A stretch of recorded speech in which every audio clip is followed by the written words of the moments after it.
Hello friends, welcome to our YouTube channel my self C N Nitin. और दोस्तों, आज के इस वीडियो में हम डिस्कस करने वाले हैं the concept of grandfathering.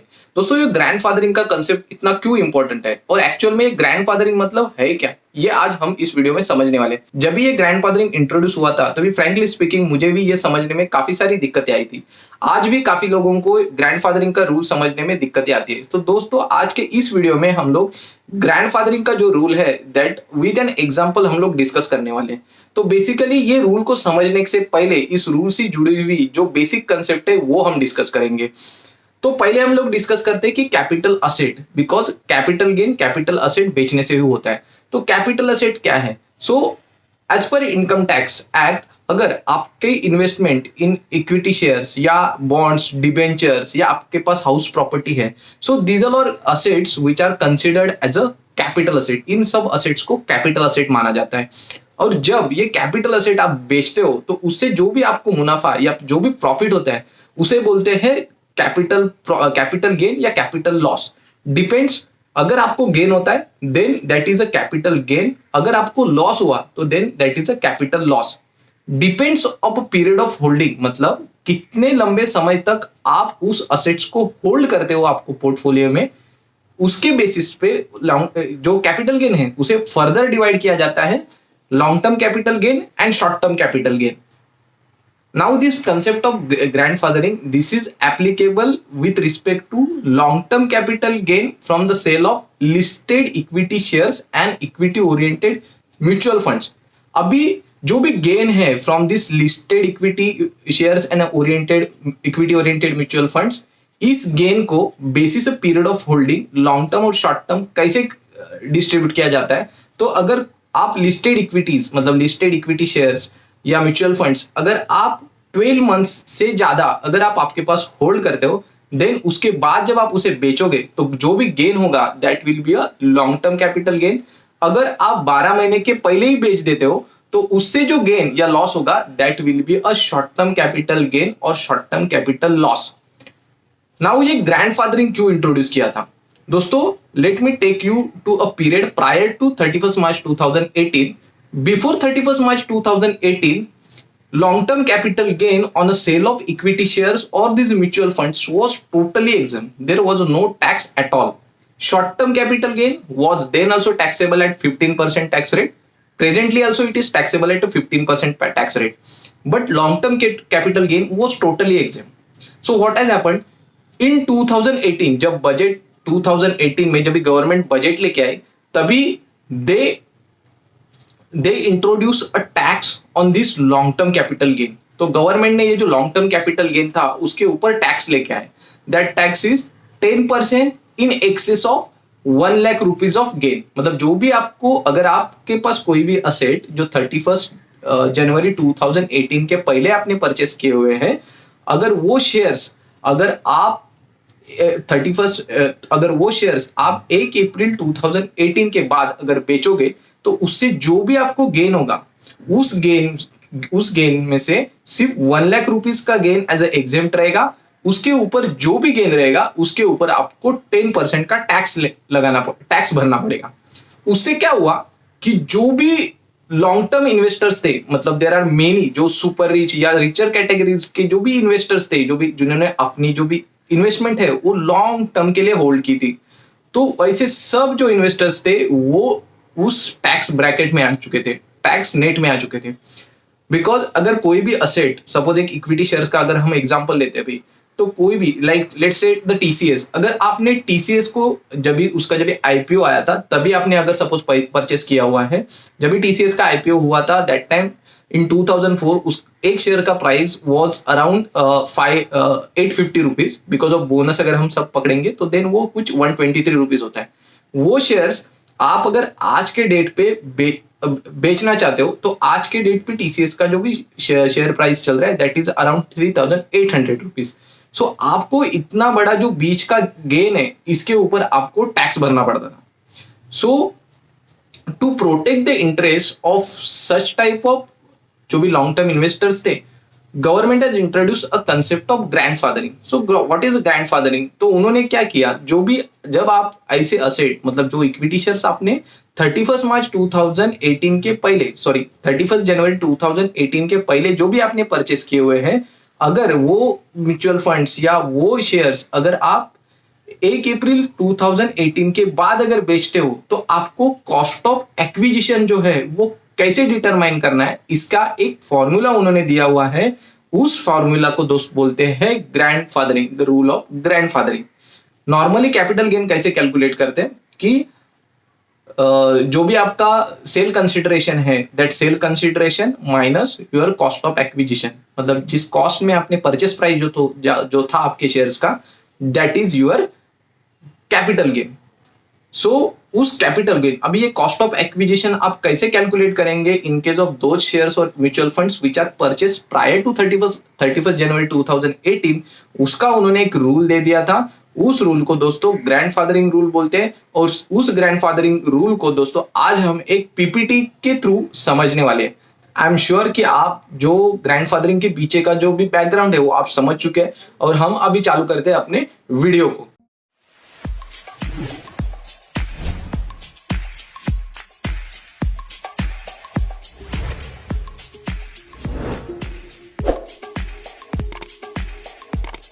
This is a small PPT that I have prepared, basis which we will understand the concept of grandfathering. So ये PPT छोटा सा PPT मैंने बनाया हुआ है, तो इसके ऊपर से हम concept of grandfathering दोस्तों समझने वाले हैं. हमने ये जो कैपिटल गेन है, what is capital gain loss, ये हमने ऑलरेडी डिस्कस कर चुके हैं कि एनी प्रॉफिट और loss from sale of investment और capital asset is considered as a capital gain और capital loss. Capital gain again basis जितने समय तक आप कैपिटल असेट होल्ड करते हैं उसके बेसिस पे उसे शॉर्ट टर्म कैपिटल गेन या लॉन्ग टर्म कैपिटल गेन में डिवाइड किया जाता है. देन सिक्योरिटीज कौन से होते हैं? टू टाइप्स ऑफ सिक्योरिटीज होते हैं, एक लिस्टेड सिक्योरिटीज, अनलिस्टेड सिक्योरिटीज. अगर कोई भी equity shares, mutual fund, bonds अगर रिकॉग्नाइज्ड स्टॉक एक्सचेंजेस जैसे कि बॉम्बे स्टॉक एक्सचेंज है, नेशनल स्टॉक एक्सचेंज पे अगर ये लिस्टेड है और इनका ट्रेडिंग हो रहा है through those two exchanges, then those are considered as a listed securities. Unlisted securities वो है जैसे कि प्राइवेट कंपनीज के इक्विटी शेयर्स या बॉन्ड्स, डिबेंचर, जहाँ जो किसी भी स्टॉक एक्सचेंज पे लिस्टेड नहीं है, उन्हें बोला जाता है कि unlisted securities. Now this grandfathering, this is applicable only for listed equity shares and equity oriented mutual funds. Why only listed equity shares and equity oriented mutual fund, that we will understand in the next slide. वो हम next slide में understand करते हैं. तो concept grandfathering जो introduce हुआ था, that was introduce with effect from 1 April 2018. Budget 2018 में फाइनेंस मिनिस्टर ने इंट्रोड्यूस किया था grandfathering, but that was applicable was with effect from 1 April 2018. So what was happening prior to 31 March 2018? So वो हम पहले समझ लेते हैं. हमने दो एग्जांपल लिया हुआ है यहाँ पे, एक शॉर्ट टर्म कैपिटल गेन के लिए, एक लॉन्ग टर्म कैपिटल गेन के लिए. सपोज मेरे पास कोई सिक्योरिटीज है जैसे कि इक्विटी शेयर्स है, लिस्टेड इक्विटी शेयर्स है. अगर उनका डेट ऑफ परचेस है अप्रैल 1 2017 और उसे मैंने मार्च 1 2017 में बेच दिया. सो कितने समय तक मैंने ये इक्विटी शेयर्स होल्ड किए थे? It was only for 11 months. Since I hold this equity share only for 11 month, this will be considered as a short term capital gain because it is less than 12 month. अगर कोई भी equity shares आप less than 12 month के लिए hold करते हैं तो then that is a short term capital asset. अगर आप ग्रेटर देन 12 मंथ्स के लिए होल्ड करते हैं तो then it is a long term capital asset. उस इक्विटी शेयर्स का suppose the purchase price was 1,50,000 and I sold it at 3 lakh. 1,50,000 पे मैंने वो इक्विटी शेयर्स लिए हुए थे और जब मैंने बेचे तभी वो उसका सेल प्राइस था 3 लाख. तो मेरे को जो कैपिटल गेन हुआ है, मतलब sale price minus cost of purchase, जो कैपिटल गेन हुआ है that is 1,50,000 and the tax rate for short term capital gain at that time as well as today it is always a 15%. So I have to pay tax on this 1,50,000 at the rate of 15%. So मुझे 15% से इस 1,50,000 पे tax भरना पड़ेगा, that is coming to 22,500. So short term capital gain was taxable of 15% at that time only as well as presently as well. So now we will move to a long term capital gain example because जो changes आए थे वो long term capital gain में ही आए थे. So suppose my date of purchase again is 1st April 2016, then my date of sale is May 1 2017. So now here if you see, मैंने जो assets है, ये जो equity shares मैंने 13 महीने के लिए होल्ड किए हुए हैं. So since it is a greater than 12 months, ये जो इसका गेन है that will be a long term capital gain. मेरा कॉस्ट ऑफ शेयर्स था, मतलब cost of purchase of this shares was 1,50,000. जो मेरा सेल प्राइस है वो था 3,00,000 रुपीज. तो मेरा जो कैपिटल गेन हुआ कितना हुआ है 1,50,000. This is a long term capital gain. And prior to 31st March 2018, there was no tax at all on a long-term capital gain. So this entire 1,50,000 was exempt from tax. So there was no tax at all. So under which section of the income tax it was exempt? So it was exempt under section 10 subsection 38 of the Income Tax Act. It was completely exempt. So what has happened now? In budget 2018, the government introduced a new section called 112A and they withdraw section 10 subsection 38. So what they did, government ने जो long term capital gain था उसके ऊपर tax introduce किया, और जो पहले वाला जो सेक्शन था सेक्शन 1038 जहाँ पे long term capital gain was exempt, उसको विड्रॉ कर दिया. So from 1st April 2018 onwards, long term capital gain on the sale of listed shares was become taxable. So how it became a taxable? The government has imposed tax at the rate of 10%, that too without indexation, on long term capital gain in excess of 1,00,000 rupees during particular financial year starting from 1819 on listed shares, equity oriented mutual funds or units of business trust. So what they did, अगर आपके पास कोई भी इन तीनों में से कोई भी assets है जो कि आपने 31 मार्च 2018 के पहले परचेस किए हुए हैं, और वो अगर आप 1 अप्रैल 2018 के बाद बेचोगे तो उस पे जो भी आपको गेन होगा उस गेन में से 1,00,000 का गेन ओनली एग्जेम्प्ट रहेगा. बचा हुआ आपका जितना भी गेन है उस सब पूरे गेन पे आपको 10% टैक्स विदाउट इंडेक्सेशन भरना पड़ेगा. सो ये इंडेक्सेशन क्या होता है that we will understand in our next coming videos. Short में समझा देता हूं कि इंडेक्सेशन क्या होता है. तो अगर कोई भी असेट आपने 2001 में परचेस किया है, अगर उस असेट को अगर आप आज के डेट पे परचेस करते हो तो आपको क्या प्राइस लगेगा, तो उसका जो इन्फ्लेशन है, ये इन्फ्लेशन मेजर करने के लिए इनकम टैक्स में कॉस्ट ऑफ इन्फ्लेशन इंडेक्स दिए हुए हैं. उस इंडेक्स को कंपेयर करके या उस इंडेक्स के हेल्प से आप उस असेट का 2001 का प्राइस आज के डेट पे क्या होगा ये आप डिटरमाइन कर सकते हो, उसे बोलते हैं indexation. In the coming videos, definitely we will understand this what is indexation. So what has happened, because this government has introduced a 10% long-term capital gain tax on a long-term capital gain. So what has happened because of that? So दोस्तों इसके वजह से क्या हुआ, all those investor who were holding a long-term investment. So जिन्होंने भी market में अगर आप देखोगे तो काफी सारे ऐसे इन्वेस्टर्स रहते हैं जिन्होंने ये इक्विटी शेयर्स, काफी सारी कंपनीज के इक्विटी शेयर्स पहले like since Inception like IPO के टाइम से या काफी लंबे समय तक उन्होंने अपने पोर्टफोलियो में होल्ड किए हुए, और उनको उनके पोर्टफोलियो में because of a long period of holding crores का कैपिटल गेन हो चुका है अब तक. वो सब investors long term capital gain के ये 10% टैक्स नेट में आ चुके थे. To provide a relief to such long-term investors, what government did? Government has introduced a concept of grandfathering. Government ने एक फॉर्मूला दे दिया है जिस फॉर्मूला से आपको जो भी असेट आपने 31 जनवरी 2018 के पहले जो भी परचेस किए हुए हैं उस परचेस का, उस असेट्स का कॉस्ट ऑफ एक्विजिशन आपको कैसे डिटरमाइन करना है या कॉस्ट ऑफ परचेस जो है वो क्या लेना है, वो इस फॉर्मूला में गवर्नमेंट ने प्रिस्क्राइब किया हुआ है.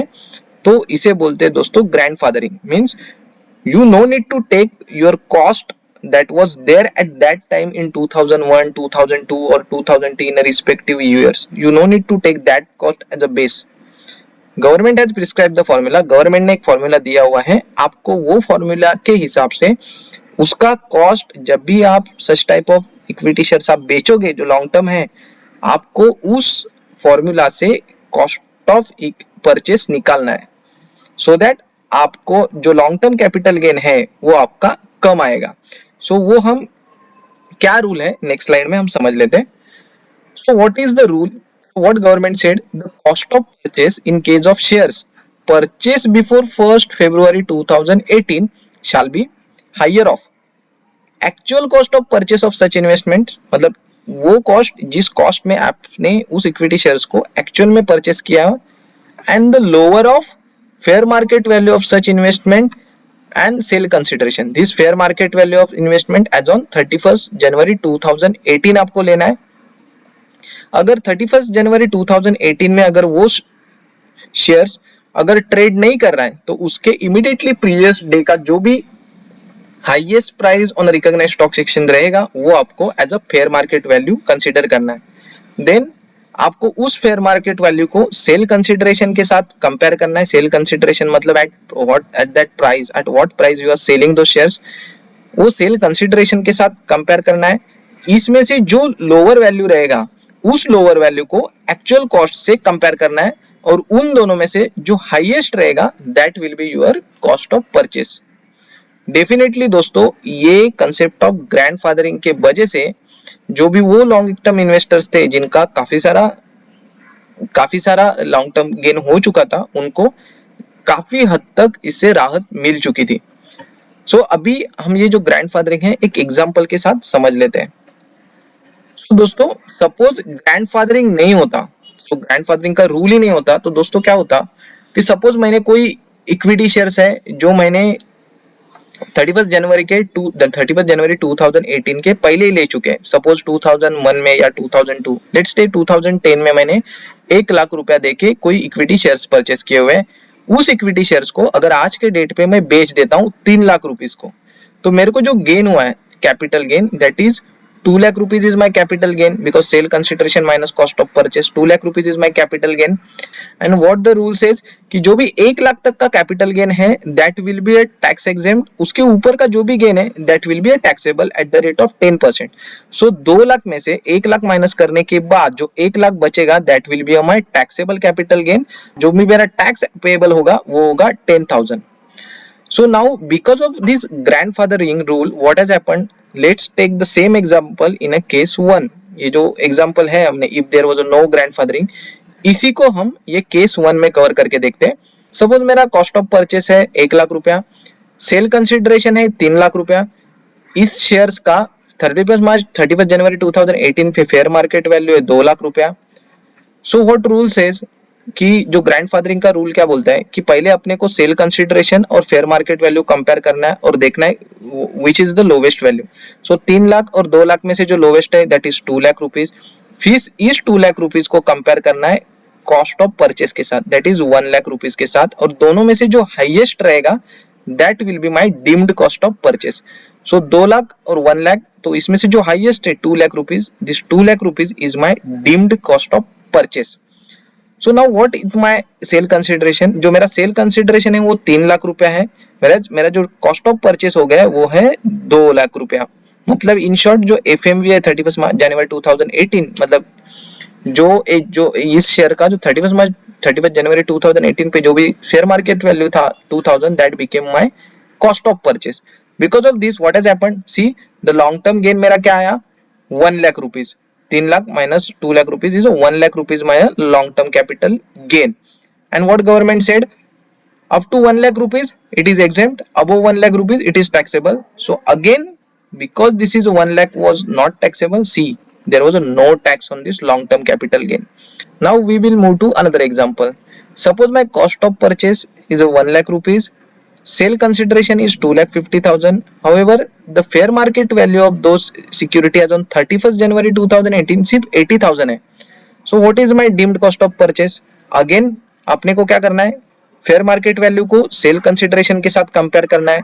जो भी छोटी वैल्यू है उसे कॉस्ट ऑफ परचेस के साथ, ओरिजिनल कॉस्ट ऑफ परचेस के साथ कंपेयर करना है, और दोनों में से जो हायर वैल्यू है वो है मेरा deemed cost of purchase. So 1 lakh compared to 80,000, 1 lakh is my deemed cost of purchase. My sale consideration is fixed 2,50,000. So what gain I earn is 1,50,000. So taxable gain कितना है 1 lakh 50 में से 1 lakh is exempt. So taxable हुआ 50,000. So on this 50,000 I have to pay tax of 10%, that is 5,000 rupees. We will go to the third example. Supposingly my cost of purchase is 1 lakh rupees. Sale consideration, when I am selling these shares today, the sale consideration is 60,000 rupees. FMV as on 31st January 2018 is 80,000 rupees. So first तो पहले हम FMV और sale consideration को compare करेंगे, that is 60 versus 80. So which is the lowest? 60,000 is lowest. Then this 60,000 we will compare with cost of purchase. So which is 1 lakh, again 60,000. So higher of the one is 1 lakh rupees. So 1 lakh is my deemed cost of purchase. My sale consideration is 60,000. So my long term capital loss is of 40,000 rupees. So here again there is no tax. So I hope guys कि आपको ये concept of grandfathering क्या है ये आप समझ चुके होंगे, बिकॉज इसका काफी इंपॉर्टेंस है। अगर आपके पास अगर कोई भी सिक्योरिटी है जो आपने 31 जनवरी 2018 के पहले परचेस की हुई है और आज के डेट पे आज अगर ये आप बेच रहे हो तो आपको ये ग्रैंडफादरिंग रूल के हिसाब से उसके ऊपर टैक्स भरना है। दोस्तों ऐसे ही नए नए वीडियोस मैं अपने चैनल के थ्रू हर फ्राइडे सैटरडे या संडे लेके आता हूं। तो दोस्तों ये वीडियोस आपके तक आने के लिए दोस्तों चैनल को सब्सक्राइब करना मत भूलना। अगर वीडियो अच्छा लगा तो दोस्तों वीडियो को लाइक करना और शेयर करना ना भूलें। जल्दी मिलते हैं दोस्तों ऐसे नए वीडियो में। तब तक जय हिंद, जय महाराष्ट्र, जय शिवराय।